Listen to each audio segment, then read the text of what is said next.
caught in that outside line, so Kulwicki very wisely dropped in behind Ken Schrader and maintained second position.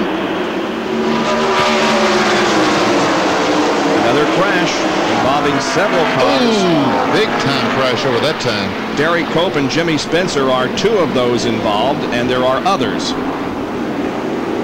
A lot of dust kicked up when a car gets down into that grass. There is just very limited visibility. We saw that in the Sportsman race yesterday. It's been very dry here in Pocono, and that grass is very, very. Davey Allison is one of those involved with extensive damage on the left front of his Hellman Ford. And there's an oil cooler back there. That is tire smoke that we're seeing now. It doesn't appear as though the cooler so far has been broken, but there is an oil cooler back there. And Davey's in the grass. Evidently, he can't steer the car because he is in the grass. Yeah, he wouldn't have just pulled down there anyway. He's trying his best to get back. All right, let's watch what happened.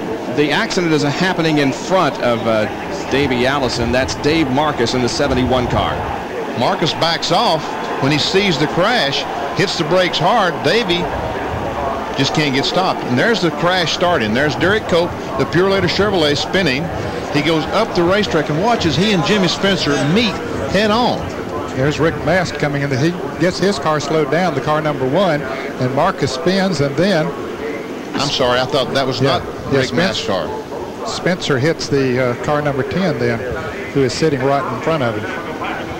And here it is from another angle. There we see some contact between Morgan Shepherd. He's on the inside, and the Derrike Cope Purelator Chevrolet, as I mentioned a moment ago. Now I thought this red car, that Morgan, I thought that's fellow who they hit nose to nose, but he stops, and then Spencer comes along, and look how he jacks that rear end up off the ground. He hit him hard. Well, it's lap number 21. We should be seeing a massive amount of pit stops here in our 4th caution of the day. Here it is from Lake Speed's in-car camera. There we see the wreck starting.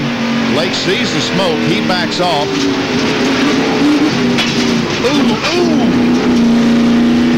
He didn't know where he was going for a little bit. He couldn't see. Yeah, the visibility was virtually zero. Let's go to John Kernan, who's in Ernie Irvin's pit as he and others come down for a stop.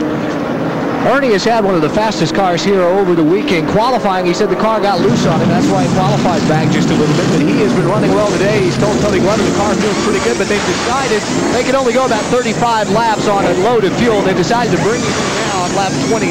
Irvin will get a 4-tire change. The right sides are already on, coming around for the lefts. Jerry, what's going on up on your end? Pretty much the same thing. John Dale Earnhardt completing his 4-tire stop, rookie stop for Earnhardt. Now Ernie Irvin's still in the pits, but he is pitting further down pit road. Remember, pit location very important here. Ernie Irvin is still in the pits as they line up to exit pit road, and Bill Elliott will win the race off of pit road back to turn 1. So routine pit stop. Back to you, John Kernan. The reason Ernie was held up just a little bit, 2 lug nuts came off the left front tire, so the tire changer had to pick them up and thread them by finger, and that held them up and cost him probably 5 to 7 seconds. And it cost him valuable position on the racetrack also. That's Ernie Irvin in the Kodak Chevy number 4. And there is a speed limit down pit road as they come in and out. 65 miles an hour is the speed limit on pit road today. Now let's take a look at this problem that occurred during Ernie's pit stop. We see him putting the lug nuts on by hand. Once he gets them on, then he can take the wrench, tighten the lug nuts up. Then they slap on the car. The crew tells him on the radio that he can go ahead and drive off. Only took maybe 4, 5, maybe 6 extra seconds, but that's very, very valuable, as he did lose